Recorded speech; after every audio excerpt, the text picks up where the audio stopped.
سب سے بنیادی بات یہ ہے کہ کلمہ لا الہ الا اللہ اس کو دعوت میں لاؤ۔ ہر مسلمان کا سب سے پہلا کام یہ ہے کہ وہ روزانہ اس طرح لا الہ الا اللہ کی طرف دعوت دے جس طرح روزانہ صبح شام کھانا کھانا اپنے بدن کی قوت اور غذائیت کے لیے لازم سمجھتا ہے۔ علماء نے لکھا ہے کہ احکام کے علم سے فراغت ہو جائے گی، اس لیے کہ احکام کے علم عمل کے لیے ہے، احکام کا علم بذات مقصود نہیں، وہ عمل کے لیے مقصود ہے، اس سے فراغت ہو جائے گی۔ لیکن اللہ تعالیٰ کی توحید کا بیان کرنا بذات مقصود ہے، اس سے مومن کو فراغت نہیں ہے۔ اس لیے انبیاء علیہ السلام کی بعثت میں سب سے پہلا بنیادی مقصد یہ تھا کہ ہر زمانے میں دنیا میں جو بھی کائناتی شکل رہی، مختلف اقوام،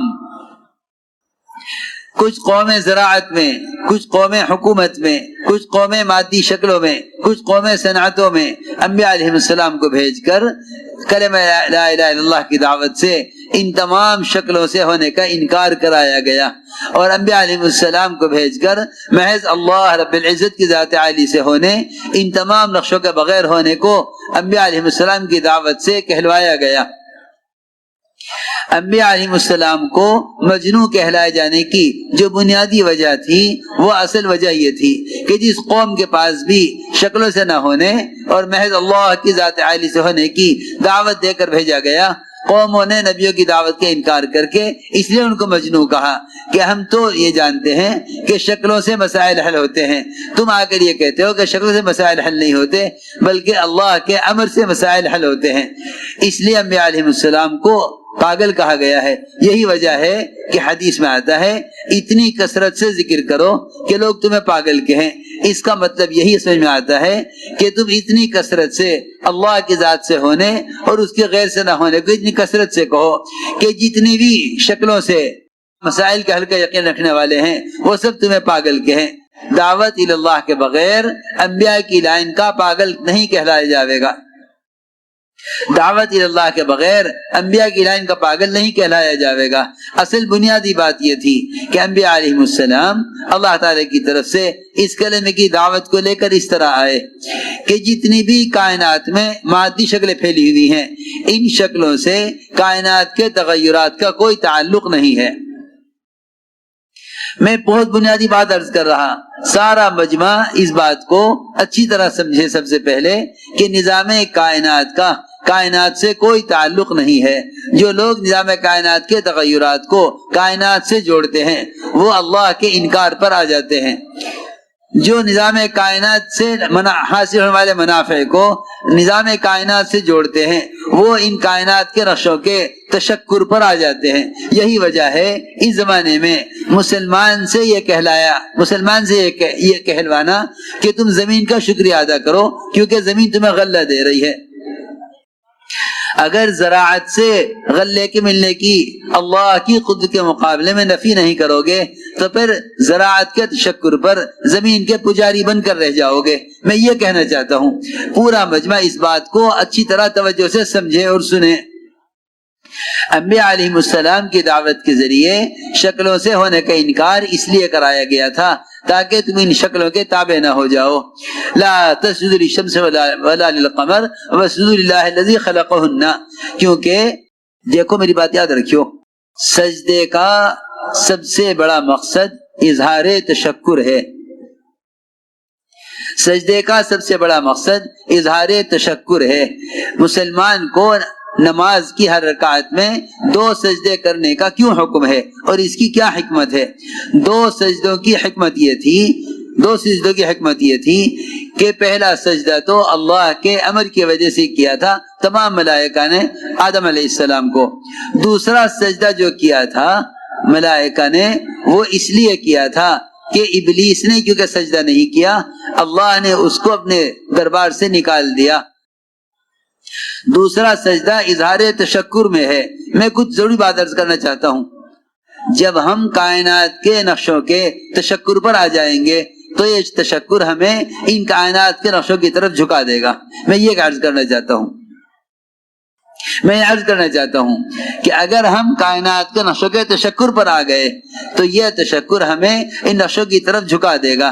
میں تم سے صراحتاً کہہ رہا ہوں کہ مسلمان سے اس کا مطالبہ ہونا کہ تم زمین کا شکریہ ادا کرو کہ زمین غلہ دے رہی ہے، نہیں، تم زمین سے غلے کا ملنے کا انکار کرو۔ شکر کا تقاضا یہ ہے کہ تم زمین سے ملنے کا انکار کرو۔ ابراہیم علیہ السلام نے شکر اور شرک ان دونوں کا فرق اس طرح بتلا دیا۔ اللہ نے فرمایا ابراہیم علیہ السلام کے بارے میں لم یکن من المشرکین شاکرا لانعمہ، کہ مشرک نہیں تھے بلکہ شاکر تھے۔ کیا مطلب ہے؟ مطلب یہ ہے کہ شکلوں سے ملنے کا انکار کیا۔ ساری شکلیں نمرود کے قبضے میں تھی، ساری شکلیں نمرود کے قبضے میں تھی۔ وہ ان شکلوں پر قابض ہونے کی وجہ سے اب الوہیت کا دعویٰ کرتا تھا کہ کیونکہ میرے قبضے میں شکلیں ہیں اور شکلوں کے بغیر تم پل نہیں سکتے، لہٰذا مجھے بڑا مانو تو پھر میں تمہیں شکلوں سے پالوں گا۔ یہ بات ابراہیم علیہ السلام کو چبھتی تھی، کیونکہ ابراہیم علیہ السلام ان انبیاء میں سے ہیں جن کو اللہ تعالیٰ نے براہ راست ہدایت دی ہے۔ اللہ نے براہ راست ہدایت دی ہے، ان میں سے ابراہیم علیہ السلام ہیں۔ ابراہیم علیہ السلام کو اس بات کی الجھن تھی کہ جب پالنے والے اللہ ہیں تو پھر پلنے کی نسبت اللہ کے غیر کی طرف کیسے ہو سکتی ہے؟ سوال کیا ماں سے کہ کون پالتا ہے؟ کہ تجھے میں پالتی ہوں۔ تجھے کون پالتا ہے؟ کہ آزر پالتا ہے۔ آزر کو کون پالتا ہے؟ کہ نمرود پالتا ہے۔ نمرود کو کون پالتا ہے؟ یہاں آ کر پلنے کا سلسلہ ختم ہو گیا، کیونکہ پالنے والے نمرود کو سمجھا جاتا تھا۔ ابراہیم علیہ السلام کو اس بات کی الجھن تھی کہ جب جسمانی اعضاء کے اعتبار سے میں، میری ماں، میرا باپ اور نمرود سب برابر ہیں تو پھر پالنے کی نسبت اس کی طرف کیوں ہے؟ پالنے والا کوئی اور ہوگا۔ میں عرض کرنا چاہتا ہوں کہ شکلوں کے انکار پر ابراہیم علیہ السلام پر احوال آئے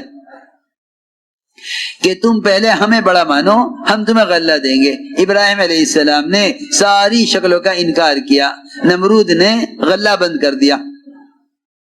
اس زمانے میں بھی مسلمان اس کوشش میں ہے کہ ہم اگر ان کے اظہار شکر پر آ جاویں تو پھر یہ ہمیں کچھ دے دیں گے۔ میری بات وجہ سے سننا، مسلمان یہ سوچتا ہے کہ اگر ایک بات میں باطل کی بات مان لی جاوے تو پھر یہ ہمیں حق کے معاملے میں کچھ کام کرنے کی گنجائش دے دیں گے۔ ایسا ہرگز نہیں ہے۔ جو اللہ کے غیر سے امید رکھتا ہے اللہ اسے اپنے غیر کے حوالے کر دیتے ہیں۔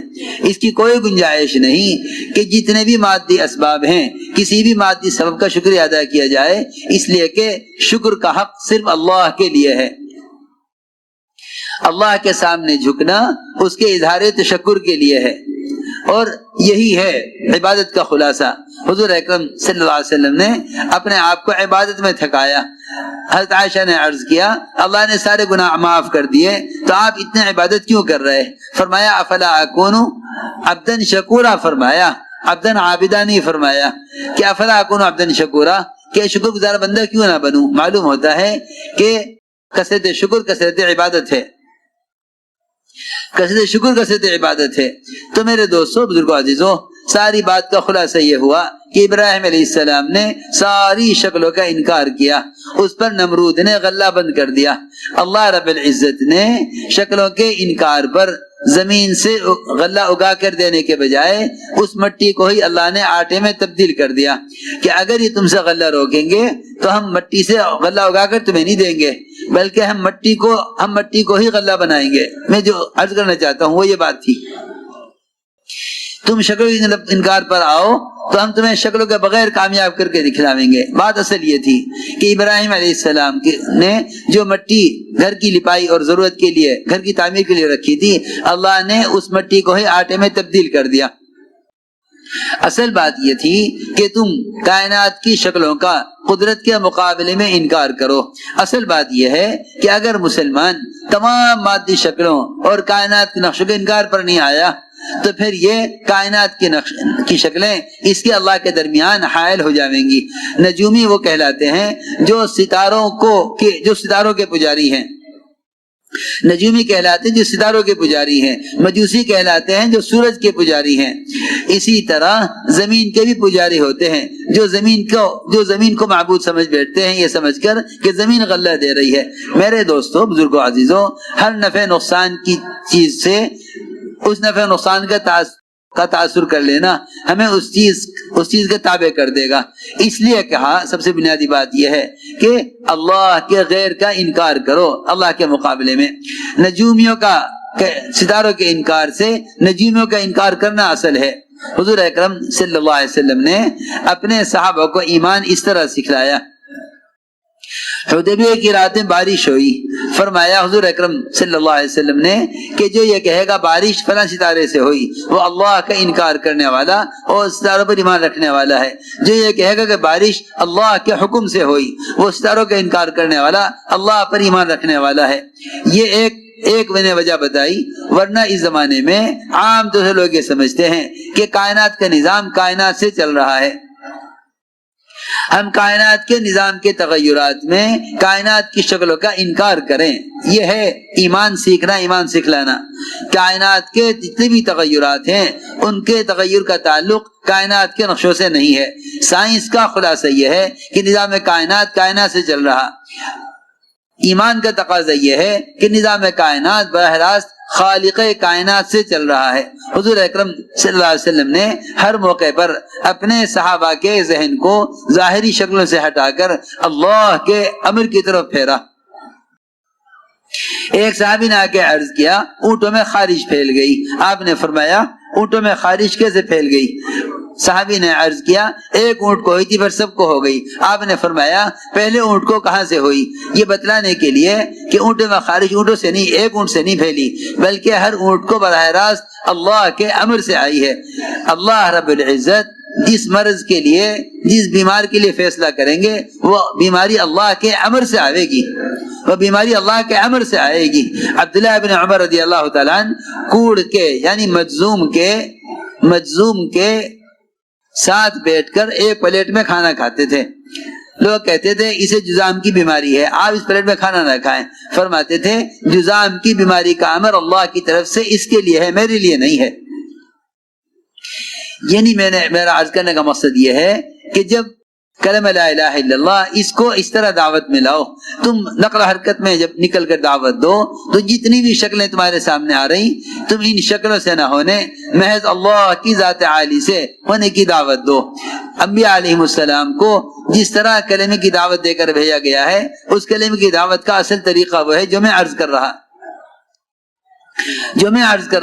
کہ تمام مادی شکل کا انکار کیا۔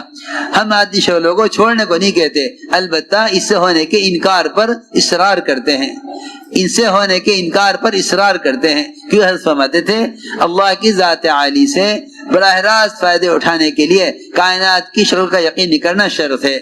اگر یعنی کائنات کی شکل کا یقین ہے تو قدرت سے استفادہ نہیں ہو سکتا۔ اس لیے سب سے پہلے کلمہ لا الہ الا اللہ میں اللہ کے غیر کی اس طرح نفی ہے کہ جتنے بھی کائنات کی شکلیں ہیں ان ساری شکلوں سے ہونے کا انکار کرو قدرت کے مقابلے میں۔ ہم مادی شکلوں کو چھوڑنے کو نہیں کہتے، البتہ اس سے ہونے کے انکار پر اصرار کرتے ہیں، کیوں حضرت فرماتے تھے اللہ کی ذات عالی سے براہ راست فائدے اٹھانے کے لیے کائنات کی شکل کا یقین نہیں کرنا شرط ہے۔ اگر کائنات کی شکل کا یقین ہے تو قدرت سے استفادہ نہیں ہو سکتا۔ اس لیے سب سے پہلے کلمہ لا الہ الا اللہ میں اللہ کے غیر کی اس طرح نفی ہے کہ جتنے بھی کائنات کی شکلیں ہیں ان ساری شکلوں سے ہونے کا انکار کرو قدرت کے مقابلے میں۔